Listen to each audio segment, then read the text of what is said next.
on TV and on radio stations, and like in the first 3 to 4 months, and you see them all over the place, and then it takes like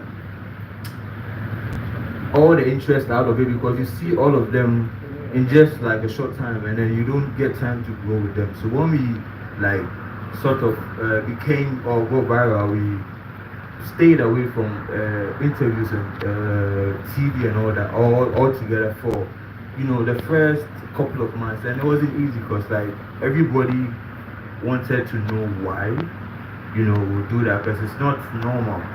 You should be everywhere. Your faces should be on all TV stations and all media platforms. But we felt like we were not ready because like we really wanted to grow through time and like learn from our mistakes and all that so that we could like have time to grow with the people. So I feel like people saying whatever they want to say when things go viral, it's just people are always gonna tell you their opinions and all that.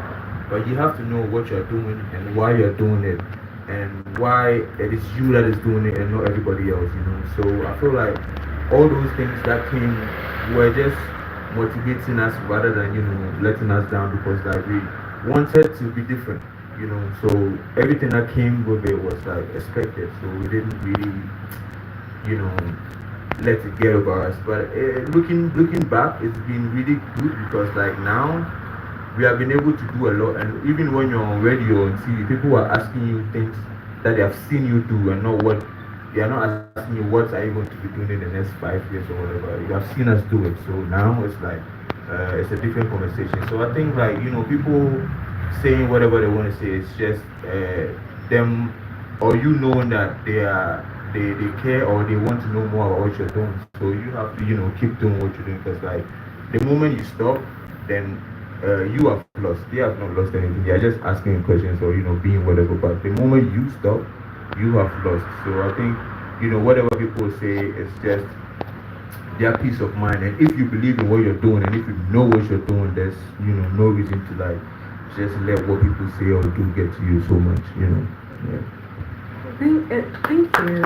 Yes, clap it up, clap it up. But I heard like an interesting part though, because yours is a little different in that people were pushing you forward, and you all had to like say, "I'm not going to listen to you," even in a positive way, to I push mean, you. I mean, like, cause you, I guess I want to understand because you wanted to be ready, and so I think that's kind of powerful because I feel like it's normal to say, "Let me go with what everyone's saying, do." So how do you? Because I feel like don't you feel like if someone like likes your picture or something, like your ego like puffs up and you're like, yeah, like I'm ready. But how do you say to yourself, no, not yet, like we want to be ready? Like what does that even look like? I mean, because we knew that what we were bringing to the table was very different. Because we chose to talk about like the really indigenous things that goes on here, and we knew that most people didn't know or have any idea about it, and we're raw with our messages, right? So it was expected because like these things that we do, even if our parents see it, they're gonna ask questions. So if you put in camera on, there are so many people who are gonna ask questions.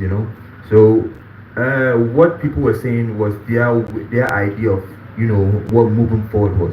It wasn't necessarily the right idea of moving forward. Moving forward is moving in a way that you are like making not what people think is cool for you to do because somebody did this, somebody did that, but nobody had recognition, nobody had like our approach, nobody had our aura or anything. So we can't normally simply just listen to what somebody's saying because they feel like that is right.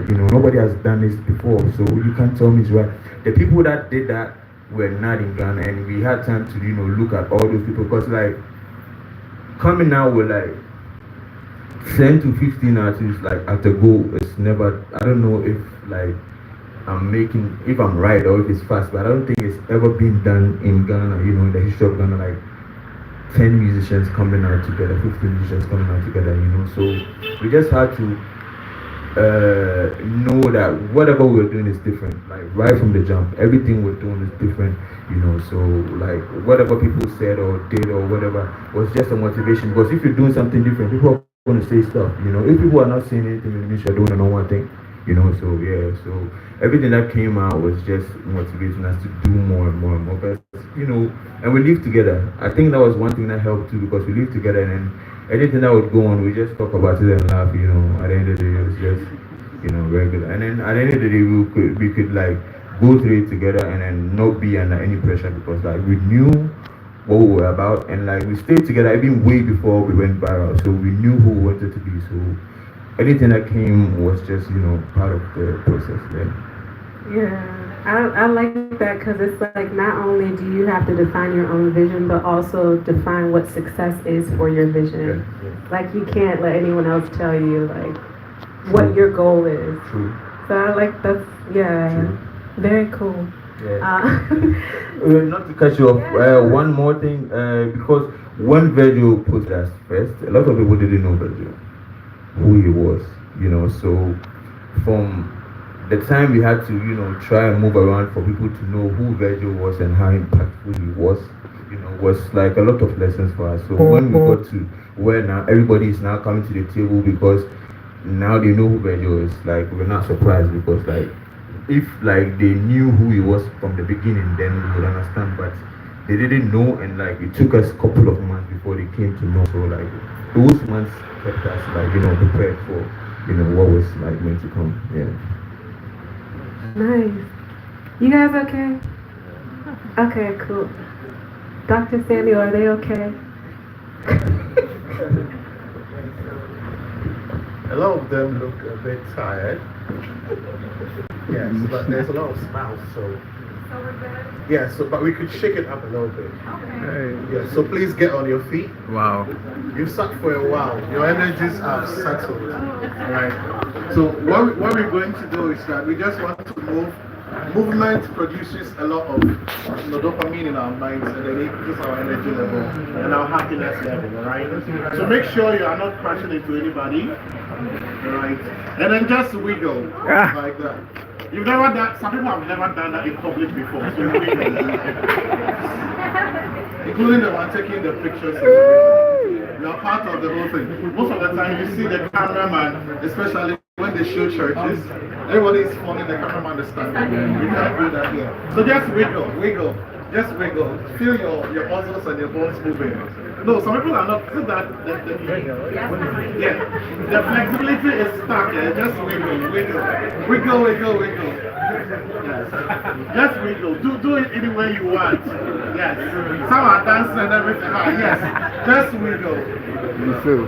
Yeah, Roxanne, that's it. You just had a shot of dopamine in your mind. Yeah. Are you not happy? Yeah. Awesome. Thank you. Okay, now we're better. Oh, look at that. Okay, next social therapy will wiggle. Okay, so Dr. Samuel, you have something to say? It's when Doc was talking, when he was talking about like doing multiple stuff and specializing. And I remember the quotes that they used to tell us when we were young. Jack of all trades. But that's not a whole quote, right?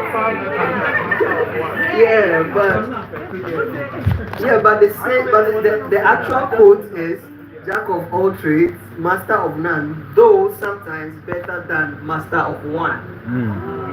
So the whole quote is actually for being a jack of all trades, right? Because it means it's better. Wow. Right? Wow. You were with me. Roxanne, specialization is actually not natural. Oh, do It that. is not. Industrialization created specializations. Other than that, everybody, those of us who have studied African traditional history, every father was a farmer, a carpenter, and a soldier, and a hunter. Alright? The women were the parents, the caretakers, the educators, the seamstresses, they were the farmers also, they were the cooks. Alright? And so specialization just came out because industrialization happened. Right? And so we wanted to create efficient working forces. Right? Look at your body. Right? Your heart does pumps spread with blood and everything. But within it, there are also 4 parts of it. That's different things at the same time. Right? Your liver does not only store a portion of your blood. It also detoxifies, right? Your kidney does a lot of other stuff. So you realize that, and then that makes your whole body, all right? And so you realize that socialization is just an economic invention, right? Yes, and so naturally, we are all predisposed to do so many things. And so please do not frown when you feel the urge to pursue certain passions. That's where your happiness probably will come from. Are we learning today or what? We are learning. Awesome. So are there any other questions? Oh, I just wanted to top up that it's just amazing listening to him just touch on this from what he said. And this is why it is very important for us to rewrite our stories by ourselves. Because when you look at African history, we were architects, we were engineers, we were a lot of things. We just didn't document it in stories. And that was even mostly one-sided. Yes, it was destroyed, and keeping history was just one-sided. And so this is why it is important. We only moved to industrialism because the Rockefeller educational system, right? They just wanted to create secretaries, accountants, and so they boxed us in a classroom. And we've been running with that story till date. So for us to become our own social entrepreneurs, do the try and error in an African setting, we need to create stories, leave knowledge, so that when our descendants do come in, they have some blueprints to work with. So recording, you said we recorded, but what we did, all right, traditionally, all African, and when I say all African, I mean African descent. So all other Africans who are not living in Africa but have the African gene, all right, so African descent. We are an oral people, all right. We spread our stories orally. Now, if you look at the Asians, they invented paper and those stuff, so they are more of documented history, all right. Now, if you have you have a group of people whose tradition or history only goes through orals, or largely stories that are told orally and not recorded. What happens is that if you have something as huge and tremendous as slavery happening, you have a whole generation taking away stories. So there's a gap between transmission from grandparents to grandchildren because the middle has been taken away. All right, and so you realize that if you look at Anansi as a mystical creature, it is not just African, it's all African descent races. All right, so you hear Anansi in the Caribbean, you hear Anansi everywhere because it is just a version of the stories that were taken away. All right, and so our problem, and even now it happens. All right, so you see, of all the past presidents we've had, right, Nkrumah and then now John Mahama are the two who have books. No, Kufuor does. Kufuor books were not written by him. No, but It was written by somebody else, and even that is just a memoir. no, but he actually commissioned the guy to write his book. Yes, but you see, have you read that book? Yeah. It's a memoir. It's not even a biography. Right? And Nkrumah has like 6 books that talks about various parts of his life and experiences. So if you have had over 7 presidents and only 3, let me add Kufuor, only 3 has written books. Imagine the wealth of knowledge and experiences.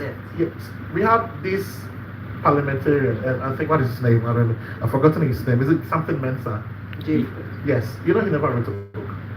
This man spent over 50 years in parliament.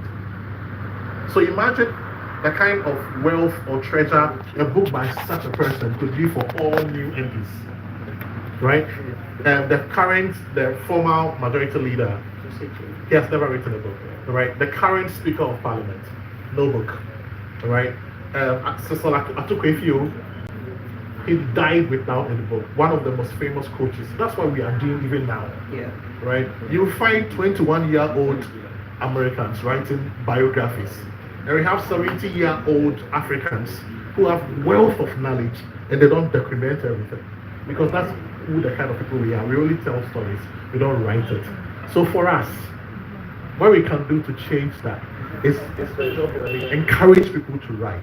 All right, so for you, write about your experience. It's not just the music, write.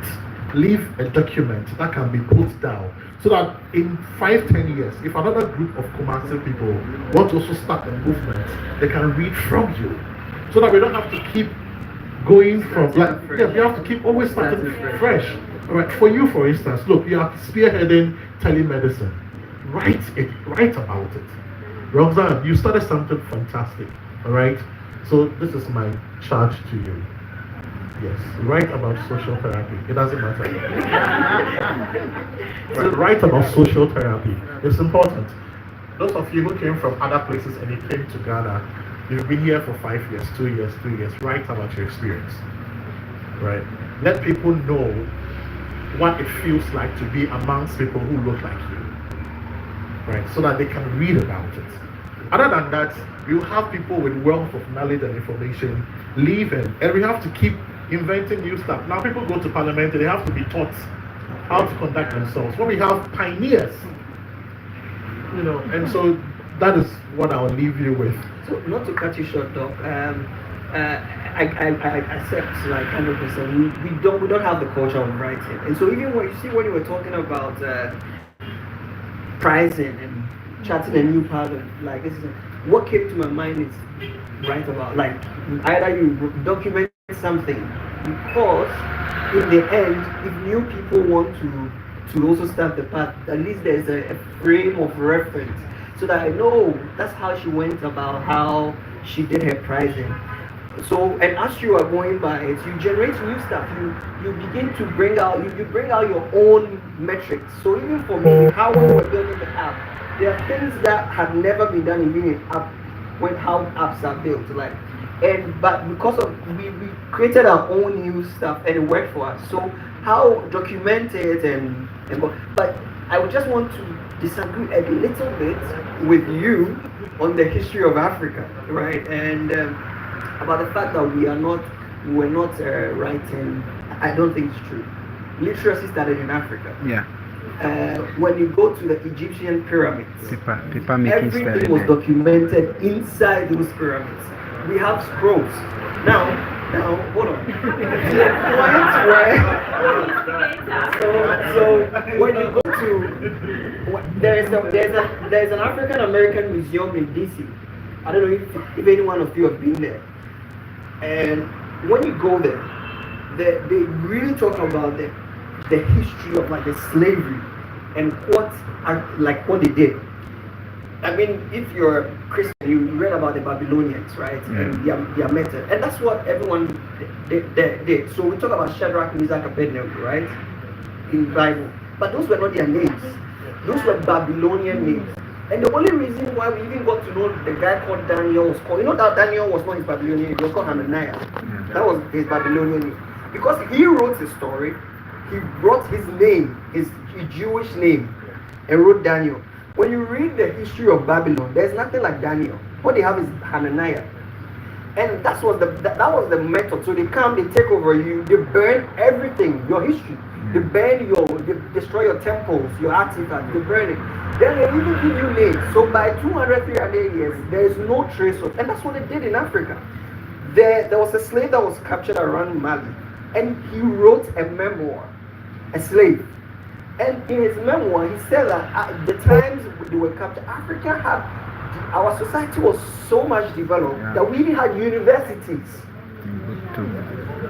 Yes, we had universities, but what they did was they burnt it out and making it like, we brought education to you. But that's not true. We had our own system of education, and that was literal. We were writing because this guy wrote. He was a slave. He had not been taught. He didn't even write in English. He wrote in the language and the memoir. So I just think that that's also one thing they want us to think, that they brought us, but they just practiced what has been done. And there are rumors that even Aristotle and those Greek and though they were not necessarily Greek, they were giving Greek names.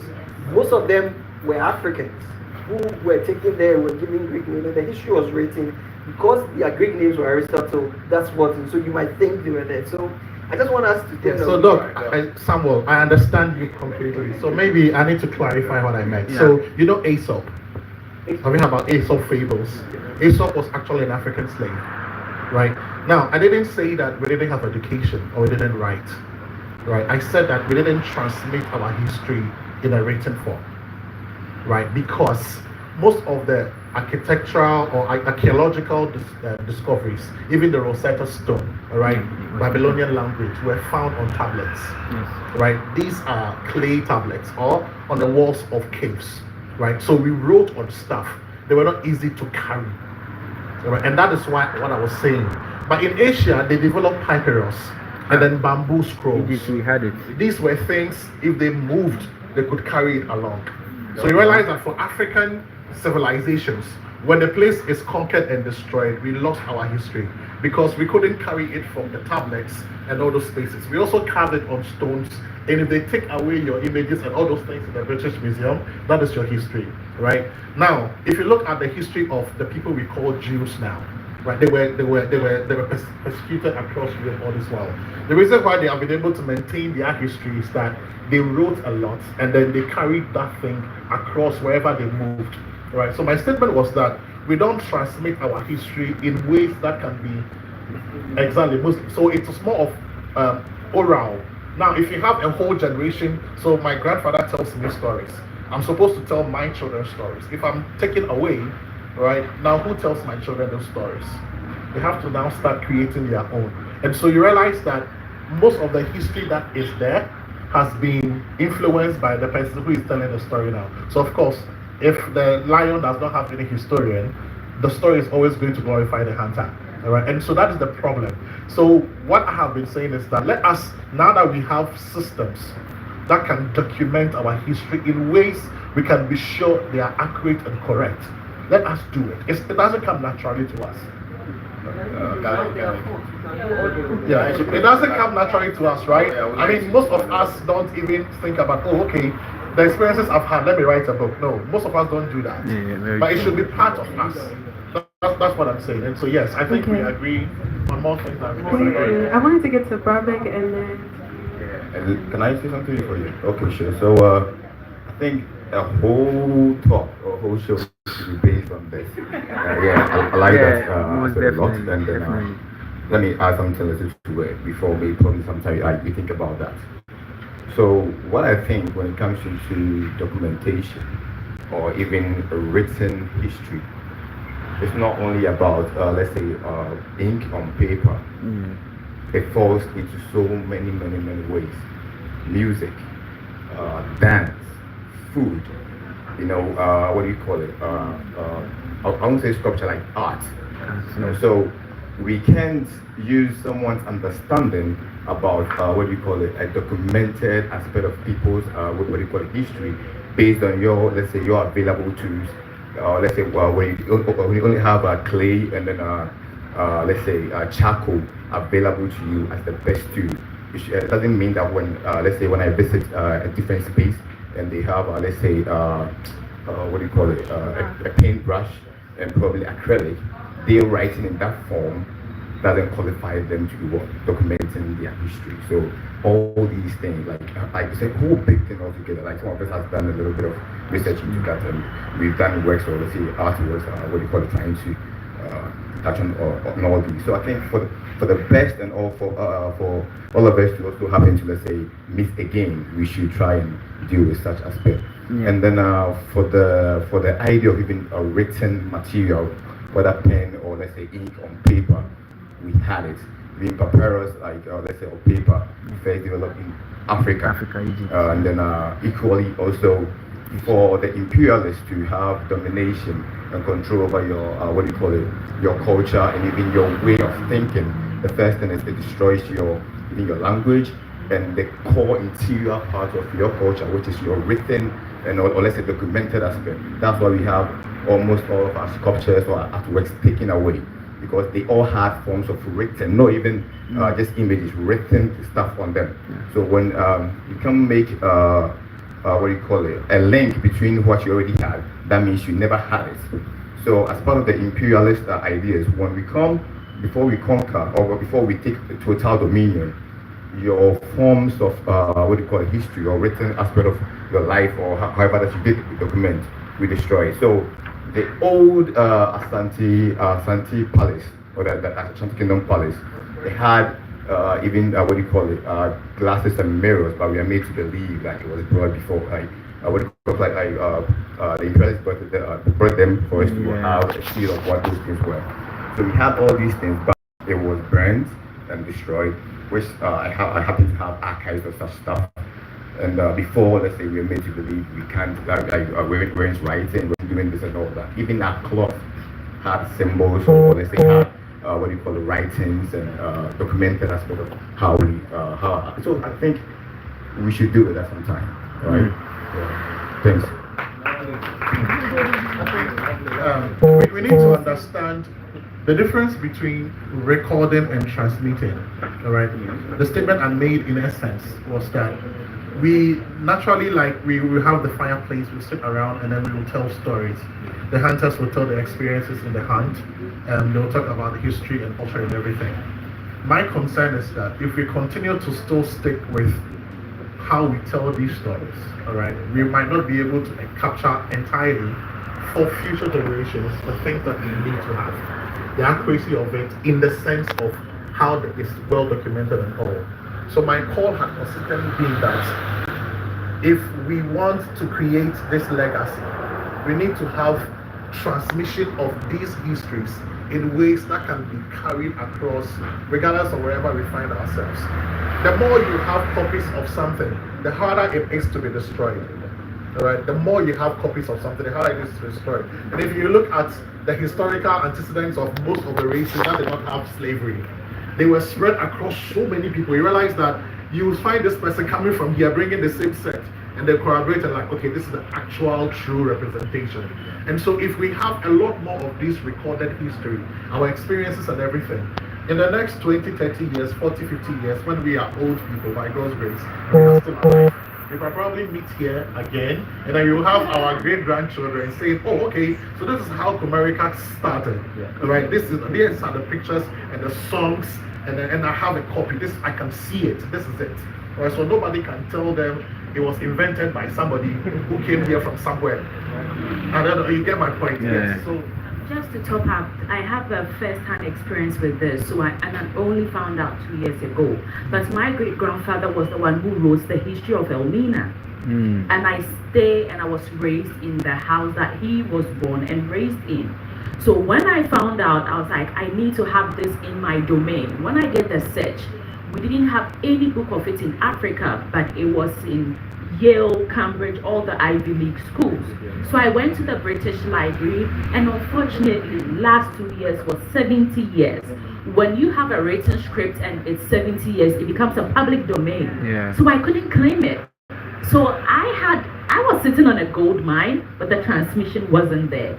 And I have been writing, even way younger. I've had publications in international magazines, school magazines, and I never knew the house that I stayed in had history, and whoever stayed in that house was the one who wrote about Elmina. So this is what he's trying to say, that the transmission, we do have the history. So you tell your story in another way, someone else should tell it, so that when one goes, there's another to fall back on. I think that's the overall aim.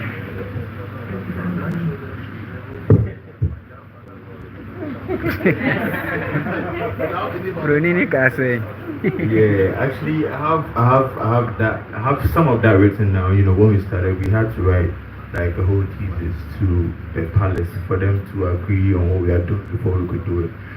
So one thing I wanted to add was the specialization. And I feel like sometimes I feel like human beings, we are too focused on specializing in skills than specializing in being like human beings, because I feel like everybody is unique in their own way. And then if you try to specialize on being you, everything you decide to do, there's something you add to it that nobody else can add to it, And thank you.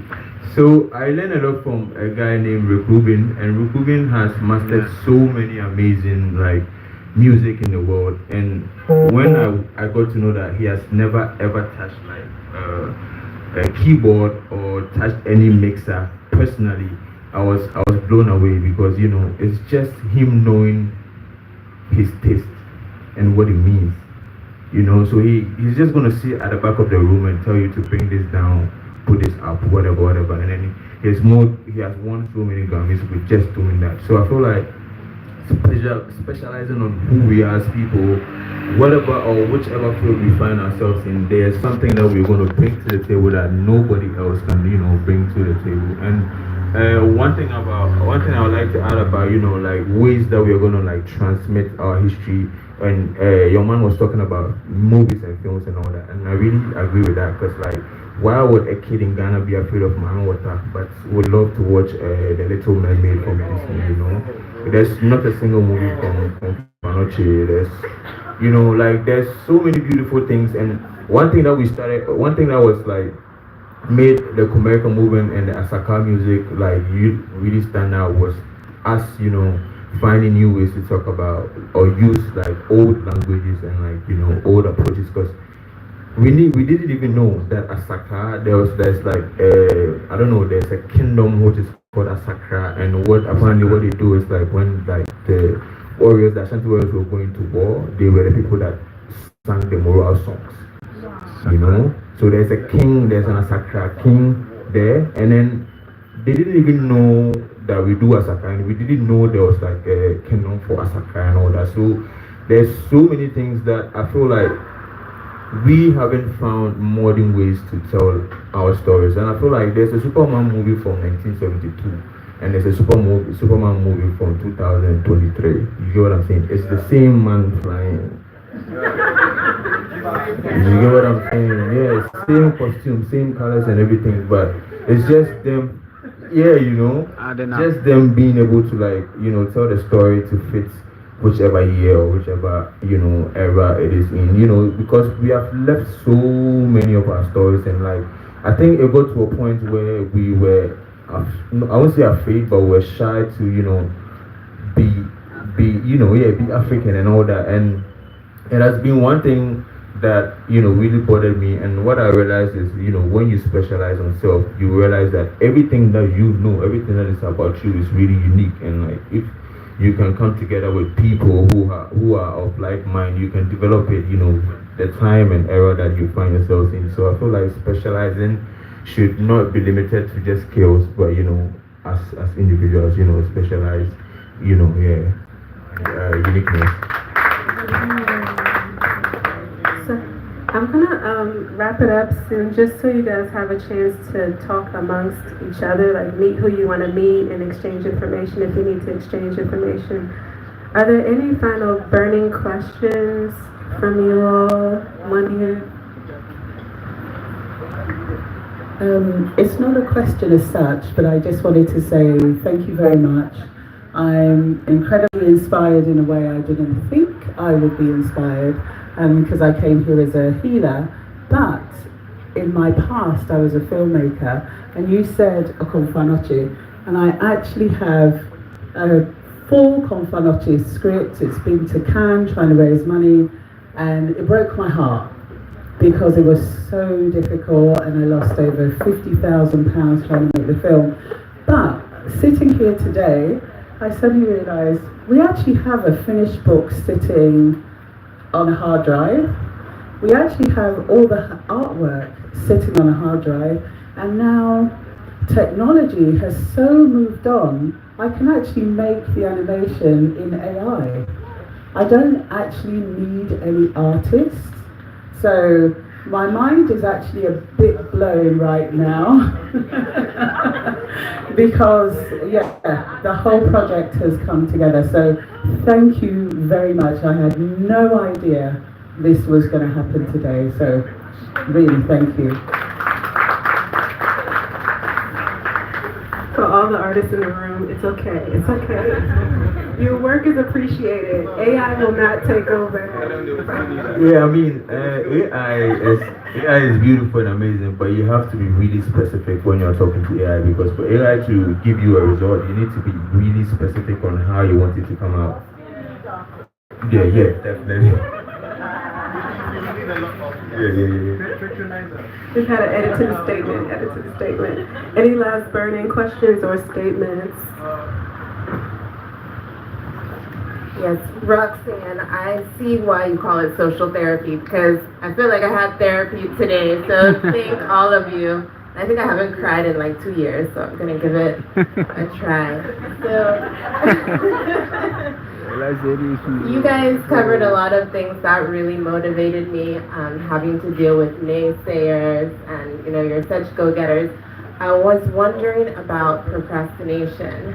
If that's something you had to overcome, if you were naturally born disciplined, if you had to discipline yourself.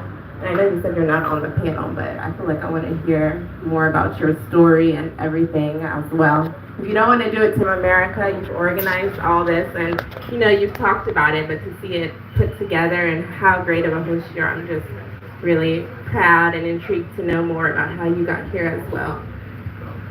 Yeah. I don't want to answer, but there were 2 questions. Oh, okay. So my procrastination story, no, I'm kidding. So how did I get there? That's a big question. To Ghana altogether, or? I mean, what you're doing, just like all of them, how they got to their places, putting social therapy together and Yeah, so, motivating myself. Actually, it's very selfishly motivated, so, thank you, Samuel. I'm having emotional support here. You've done well. Very selfish because okay. Oh, I don't want to go deep, but here we go. So, a lot of people don't know this about me, but I've struggled with depression since I was like 12. And I mean like depression, like suicidal thoughts, depression. Sorry to be a downer. But it's been years, like years and years and years.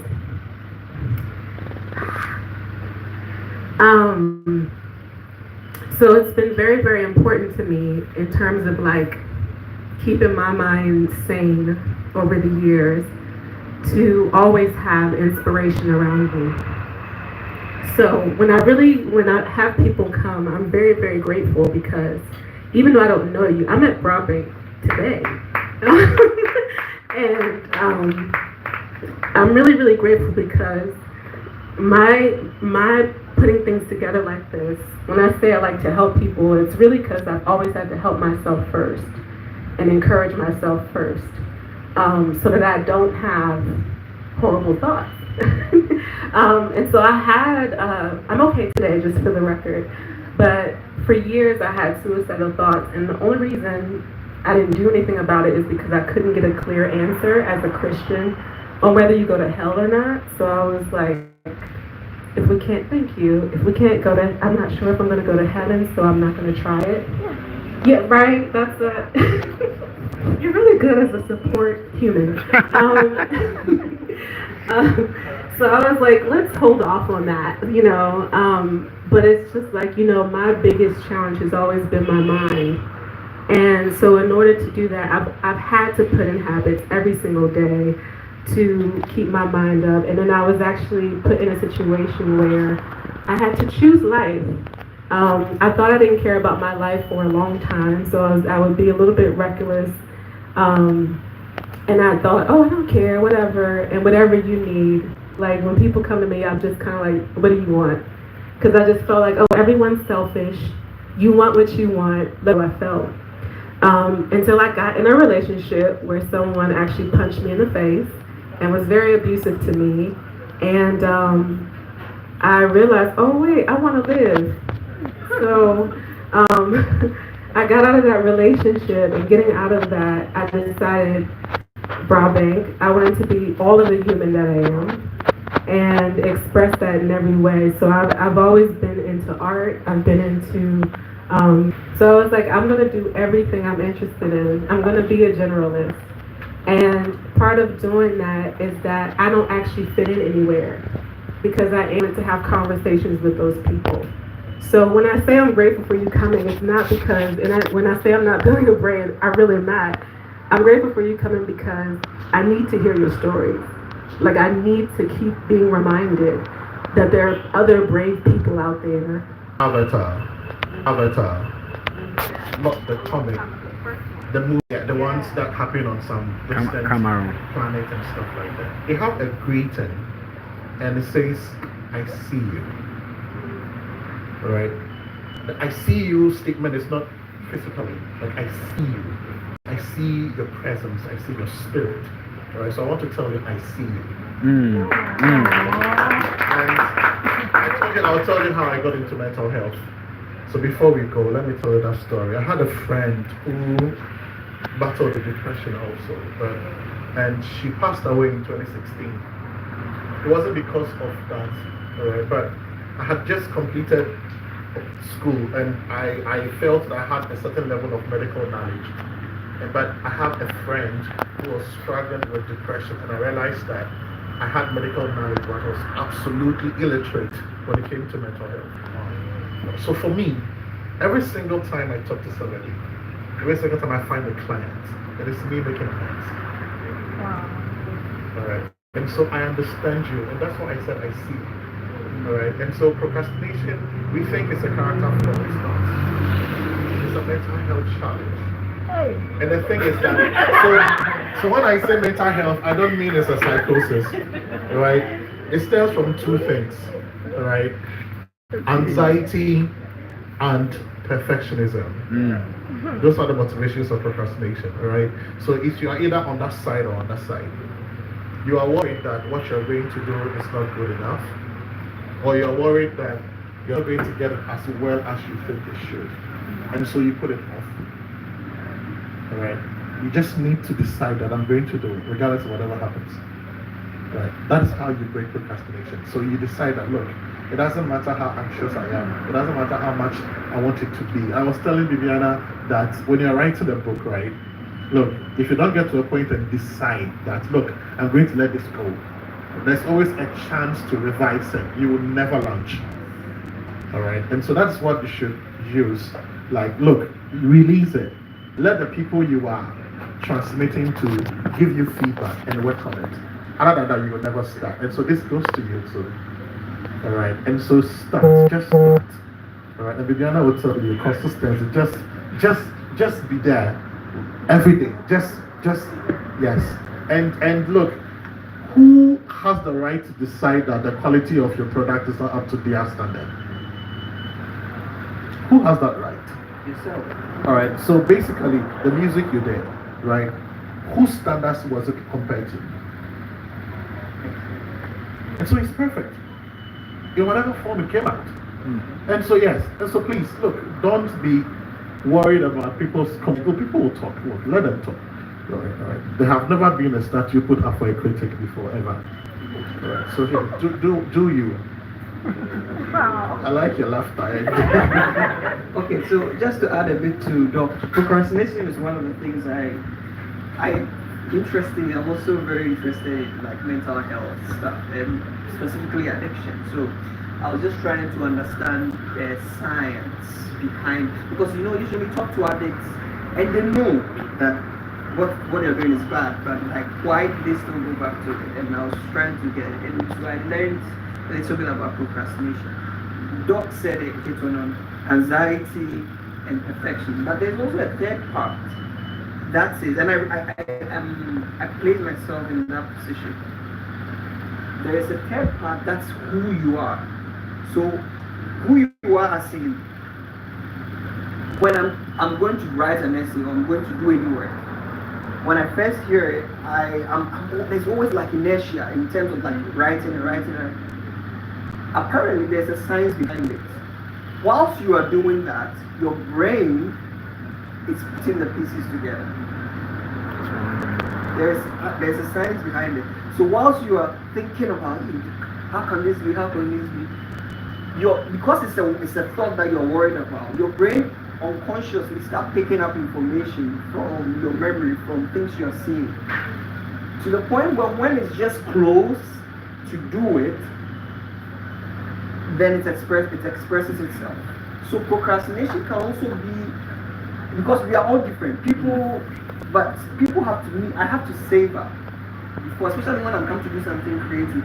Sometimes I have to go through it. Then sometimes at the last minute, you realize that you write it like, wow, I didn't even know I had this idea. You get what I'm trying to say? So you have to know who you are. Sometimes it's not bad. Sometimes it's the process you go through yourself to birth something. We are all not the same. People are very systematic about things. I do it this time, I do it this time, I do. But if you are different, it doesn't mean you are indisciplined. It means you are different. That's what it means. You get what I'm trying to say? So people can. That's why we all cannot be military men. Or that's why we are all different. That's why artists is because they cannot be. So you can't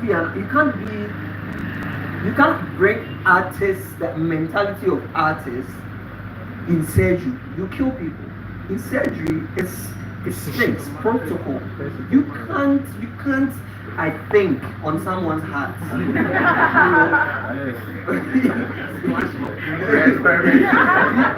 not the point. It's made a procedure, tried and tested. No creativity. You know what I'm trying to say? Just stick to what has been done before and it's tested. You get what I'm trying to say? But that's the field, and there are people who are cut out for that. There are people who are regimented, and that's who God made them to be, or that's who they are. There are people who also have to simmer gradually until the thing comes out. And usually people like that, they come off as procrastinators. Sometimes they are simmering and that's how I see myself sometimes, especially when I have to do any creative work. I have to write. So usually when I'm preparing for anything, I do it like, especially if I have to write a speech, it's always the last thing. It's always like the day before or the night before, when there's all like the pressure. Then you realize that all the experiences I've gotten while I was stressed comes out and it brings out well. So you have to also see it like that. But there's also the anxiety part where you think what you're going to do is not good enough. But there's also a psychological thought of self-sabotage, which runs unconsciously. So self-sabotage, you are not conscious of the fact that you are sabotaging yourself. So there is a potential, our body naturally tries to avoid pain. Psychology doesn't. You try to avoid pain. Naturally, everything we do, right? So your body is thinking that, if I do this and I feel the backlash, will I be able to take it? So in order to prevent you from being in that situation, then it prevents you from doing it in the first place. Do you get what I'm trying to say? And it's so unconscious. It's like a virus. It runs in the system before. So you are actually self-sabotaging yourself without knowing. And you can see people do that a lot. People who are really like, you can do it. Why are you not doing it? And they are giving you excuses. It's because your brain is lazy. Your brain is naturally lazy. It doesn't want to do things that require effort. Yeah, exactly. Yes. So if it's something new, it will discourage you from that. Exactly. Right. So you have to understand that how you are feeling. That's why I like when he says that you need to understand the feeling, because you have to understand your brain's like a computer, right? And sometimes it gives you feedback, but like it's not the thing that you're experiencing. It's not actually what it is. There are layers behind what is coming out. So if you are feeling reluctant, ask yourself. You can peel back and realize that the layer is self-sabotage. It's not necessarily because you are not good enough. You get it's your body that is trying to prevent you from getting hurt in case you don't succeed. So you have to hack your brain and tell yourself, okay, when I have this feeling, it means this thing is going to be great. That's why my body is fighting the possibility of failing. That means then let me go all in. So people even hack that and use that as a means to do great stuff. There are great people who says when they start having self-doubt, that's when they know that the project is going to work, because then they've hacked it. You got what I'm trying to say? So you have to understand all of that. And I just want to add, I agree with them both, and just a nice first step that I always thought was helpful is just awareness. So if you want to see if it's self-sabotage or if it's just a habit, maybe just take a week or in the moment, just take a moment to just observe when are you most productive, when are you least productive, so you can start gathering data about yourself, because you have to learn yourself. Well, I just realized that I self-sabotaged a couple of months ago. Anyway, so for me, I procrastinate sometimes, and I think what I've been working on is that I try to categorize the things I do, because I do lots of things, into things that I enjoy, things that I don't enjoy, and I have a team. So the things that I don't enjoy, I just delegate it, because I realize that for example, strategy, I can do it the whole day and I won't get tired. Coming up with new ideas, building things.